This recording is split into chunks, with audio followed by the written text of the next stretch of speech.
Hey guys, my name is Jitesh. तो दोस्तों आज की वीडियो होने वाली है आईएलटीएस राइटिंग सेक्शन के ऊपर। तो दोस्तों बहुत से लोग मेरे को कमेंट कर रहे थे कि आईएलटीएस राइटिंग पे वीडियो बनाओ, आईएलटीएस राइटिंग पे वीडियो बनाओ। तो फाइनली गाइस आज मैं आ गया हूँ आईएलटीएस राइटिंग के ऊपर एक डिटेल्ड वीडियो लेके। And make sure that you stick till the very and, because in the end of this video I will be sharing with you a super important tip which will help you tremendously in scoring your desired band scores in IELTS writing. So without wasting any more time, let's begin. So in this video guys, what we're going to do specifically is look at some real tips for scoring 8 plus bands in IELTS writing task 2. So as you can see here guys, this is my IELTS certificate, here's my name, here's my photograph. And जैसा कि दोस्तों आप देख पा रहे हैं मेरे IELTS listening में आए हैं 9 बैंड्स, आईएलटीएस रीडिंग में 9 बैंड्स, आईएलटीएस स्पीकिंग में 8 बैंड्स और ओवरऑल भी 8 बैंड्स। हाउएवर दोस्तों जो आईएलटीएस का राइटिंग सेक्शन है उसमें मेरे आए हैं सिर्फ 6.5 bands, which is pretty low as compared to the other sections. तो इसलिए दोस्तों I did some investigation into why I got stuck at 6.5 bands in IELTS writing and why a lot of students get stuck at around 5.5 or 6 or 6.5 bands in IELTS writing. So surprisingly guys, what I found out is I found out that there are certain ways in which you have to write your essay in order to boost your band score in IELTS writing section.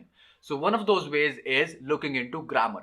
So as you can see here guys, ये जो chart है इसी chart के basis पे IELTS के examiners आपको bands provide करते हैं। तो दोस्तों ये चार्ट मैंने IDP की ऑफिशियल वेबसाइट से निकाला है, आप भी इसको गूगल पे सर्च कर सकते हैं simply by typing IELTS task 2 writing band descriptors. तो दोस्तों इस चार्ट में मेनली 4 चीजें होती है: task response, coherence and cohesion, lexical resource और ग्रामेटिकल रेंज एंड एक्यूरेसी। तो दोस्तों इसमें जो ये वाली चीज है, ये जो क्राइटेरिया है, यही सबसे डिफिकल्ट एंड टफ होता है। एंड इसी क्राइटेरिया में दोस्तों बहुत से स्टूडेंट मार खा जाते हैं, जिसकी वजह से उनका आईएलटीएस राइटिंग में एक अच्छा बैंड स्कोर नहीं आ पाता। तो दोस्तों इस वाले क्राइटेरिया में 2 चीजें होती है: grammatical range and grammatical accuracy. And trust me guys, these 2 things are the key to boost your band score in IELTS writing section. So the first one, grammatical range means variety of sentence types. तो दोस्तों simple words में इसका मतलब होता है कि आप कितने टाइप्स ऑफ सेंटेंसेस का यूज कर रहे हो अपने एसे में। दोस्तों टोटल 6 टाइप्स ऑफ सेंटेंसेस होते हैं। सारे सेंटेंस टाइप्स मैं आपको इस वीडियो में आगे समझाने वाला हूँ। The second one, grammatical accuracy, as the name suggests, means grammatical accuracy. मतलब कि आपके जो सेंटेंसेस है वो बिल्कुल एक्यूरेट है, बिल्कुल करेक्ट है। उनमें टेंसेस की या सिंगुलर प्लूरल्स की या फिर नाउन की या फिर प्रीवर्ब्स की, एडवर्ब्स की कोई गलती नहीं है। So let's understand this using an example. तो दोस्तों ये जो दोनों पैराग्राफ्स आप देख पा रहे हो, ये दोनों पैराग्राफ्स ग्रामेटिकली बिल्कुल एक्यूरेट है। इनमें कोई भी ग्रामर की मिस्टेक नहीं है, कोई भी ग्रामर का एरर नहीं है। इन दोनों पैराग्राफ्स में सारे टेंसेस, सारे नाउन्स, सारे एडवर्ब्स, सारे प्रीवर्ब्स, सब कुछ बिल्कुल करेक्ट है। हाउएवर दोस्तों इन दोनों पैराग्राफ्स में एक बहुत बड़ी मिस्टेक है, which is the lack of use of grammatical range. दोस्तों इन दोनों पैराग्राफ्स में ग्रामेटिकल रेंज जो है वो बहुत ही ज़्यादा लिमिटेड है। इन दोनों पैराग्राफ्स में सिर्फ और सिर्फ 2 ही टाइप्स ऑफ सेंटेंसेस का यूज किया गया है। The first one is simple sentence and the second one is compound sentence. दोस्तों इन दोनों टाइप्स ऑफ सेंटेंसेस के अलावा जो बचे हुए 4 टाइप्स ऑफ सेंटेंसेस और होते हैं, उनका यूज इन दोनों पैराग्राफ्स में नहीं किया गया है। तो दोस्तों मान लीजिए कि अगर आप ये दोनों पैराग्राफ्स अपने एग्जाम में लिखाते हैं, then despite both of them being absolutely correct in terms of grammatical accuracy, you would still get a 4 in your IELTS writing section. Why? Because you used a very limited range of structure with only rare use of subordinate clause. तो दोस्तों subordinate clause क्या होते हैं ये मैं आपको आगे बताने वाला हूँ इस वीडियो में। दोस्तों मान लीजिए कि आपको accuracy में 9 स्कोर मिल जाता है एंड रेंज में आपका स्कोर जो है वो 4 रह जाता है, देन आपका जो ग्रामर वाला क्राइटेरिया है उसमें जो स्कोर आएगा वो 4 आएगा। So considering this example further, अगर आपके टास्क वाले क्राइटेरिया में 8 बैंड्स आ जाते हैं, स्ट्रक्चर वाले क्राइटेरिया में भी 8 बैंड्स आ जाते हैं एंड वोकैबुलरी वाले क्राइटेरिया में भी 8 बैंड, लेकिन आपके ग्रामर वाले क्राइटेरिया में 4 बैंड्स रह जाती है, then your overall IELTS writing band score would be 7। और दोस्तों अगर मान लीजिए आपके टास्क में 7 आते हैं, स्ट्रक्चर में भी 7 एंड वोकैबुलरी में भी 7, लेकिन ग्रामर में आपके 4 रह जाते हैं, then your overall IELTS writing band score would be stuck at 6। So इसीलिए दोस्तों the super tip here is use a wide variety of sentence types in your essay.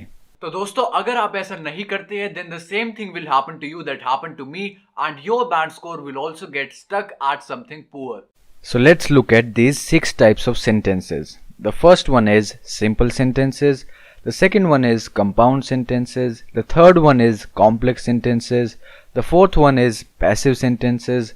The fifth one is question sentences. And the last one is conditional sentences. So guys, let's start with the first type of sentences. That is simple sentences. तो दोस्तों simple sentences are those sentences in which you present just one type of idea. तो दोस्तों जिन sentences में आप सिर्फ एक ही idea present करते हो वही simple sentences होते हैं.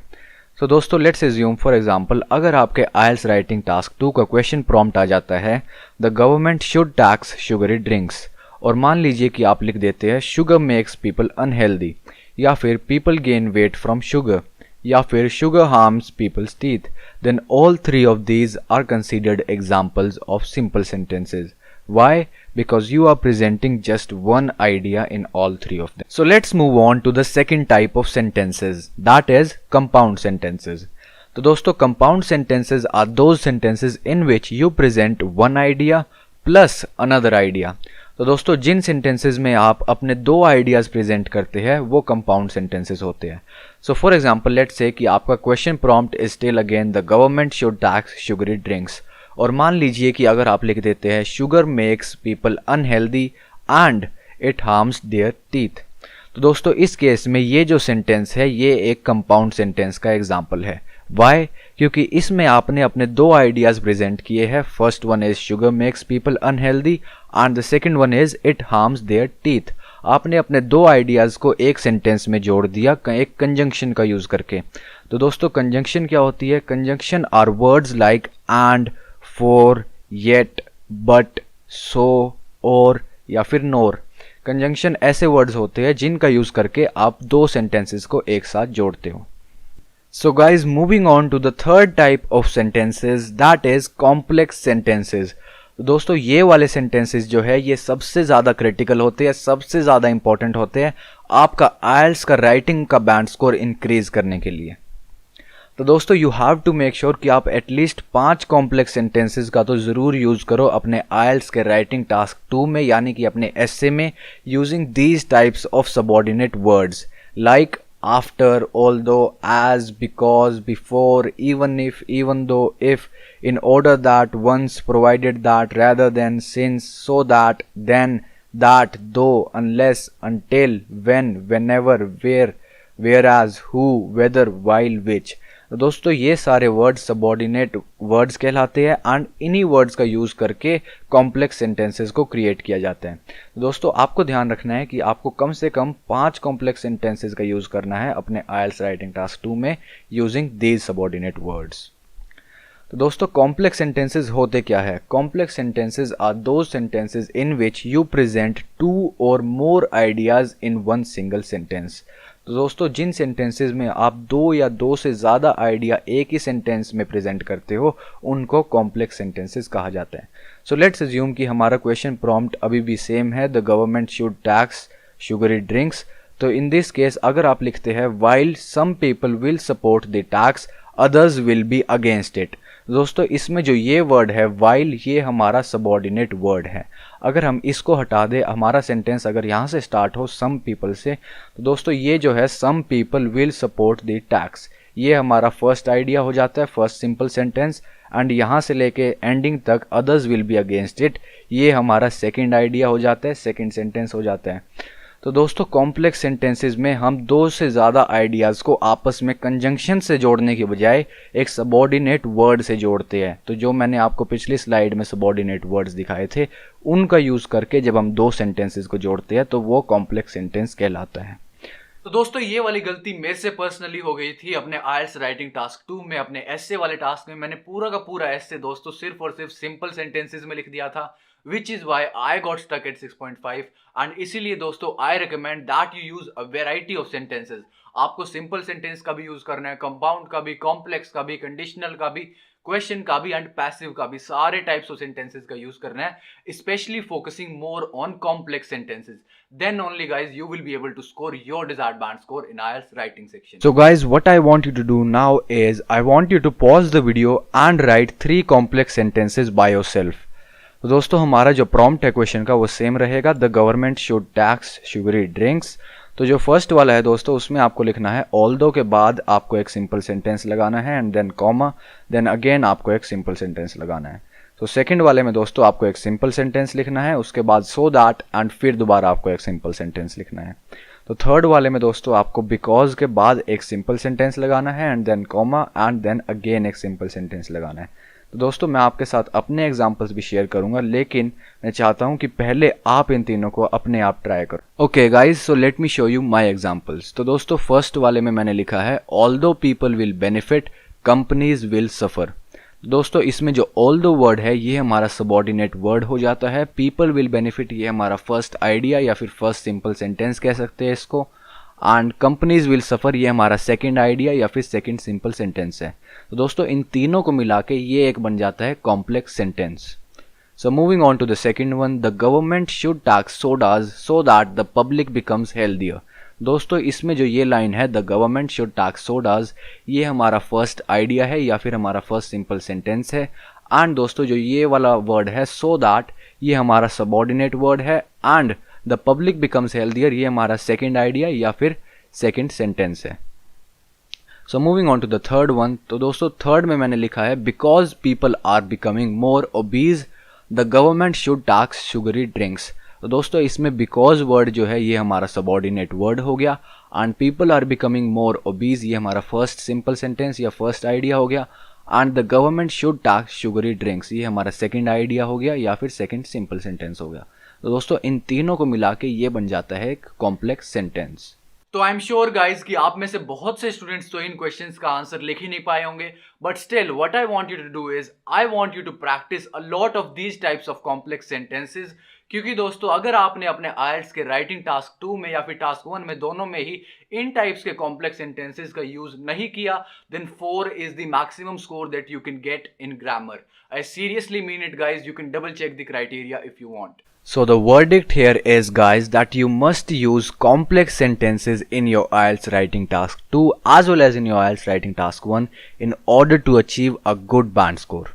तो दोस्तों वीडियो खत्म करने से पहले let's have a quick look at the other 3 types of sentences as well. So moving on to the 4th type of sentences, that is passive sentences. तो दोस्तों passive sentences are those sentences in which you reverse the order of subject and the object. So for example यहाँ पे हमारा active sentence है food scientists know that sugary drinks are addictive. तो अगर हमने इसको पैसिव में चेंज करना है तो हम इसको शुगरी ड्रिंक्स को आगे ले आएंगे and in this case food scientist को रिमूव कर देते हैं हम. So it becomes sugary drinks are known to be addictive. तो दोस्तों ये हमारा एक पैसिव सेंटेंस का एग्जाम्पल बन गया. So let's take a look at question sentences. But would a sugar tax really work? So my suggestion here is guys that you should place at least one question sentence in your essay. It does not matter आप उसको introduction paragraph में place कर रहे हो या body paragraphs में या conclusion paragraphs में, लेकिन आपको एक question sentence जरूर लिखना है अपने essay में because it will increase your variety of sentences. So guys, moving on to the last type of sentences, that is conditional sentences. दोस्तों conditional sentences are those sentences which start with the word if. तो दोस्तों जो भी sentence if word से start होता है वो conditional sentence होता है. For example if the government had taxed sugary drinks earlier then we would not have an obesity issue now. So how to strike a balance between grammatical accuracy and grammatical range? तो दोस्तों chances are कि अगर आप grammatical accuracy पे ज्यादा focus कर रहे हो तो आपकी ग्रामेटिकल रेंज वीक हो जाएगी, एंड अगर आप ग्रामेटिकल रेंज पे ज्यादा फोकस कर रहे हो तो आपकी ग्रामेटिकल एक्यूरेसी वीक हो जाएगी. तो दोस्तों you have to focus more on grammatical range rather than grammatical accuracy. क्यों? क्योंकि दोस्तों जैसा आप यहाँ देख पा रहे हो अगर आपने रेयर यूज किया सबऑर्डिनेट क्लॉजेस का या फिर in other words complex sentences का तो आपको आईएलटीएस राइटिंग सेक्शन में सिर्फ 4 बैंड मिलेंगे. And on the other hand अगर आपने कॉम्प्लेक्स सेंटेंसेस का यूज किया अपने एसे में, भले ही वो लेस एक्यूरेट हो, भले ही वो थोड़े गलत भी हो, तो भी आपको आईएलटीएस राइटिंग सेक्शन में 5 bands मिल जाएंगे. So my final verdict of this video is guys that variety is more important than accuracy. तो दोस्तों अपने IELTS के writing test वाले दिन you have to make sure that you are focusing more on the variety of sentences rather than focusing more on the accuracy of them. So that was it for today guys. I hope you liked the video, and if you did, please make sure to give it a thumbs up and don't forget to subscribe the channel.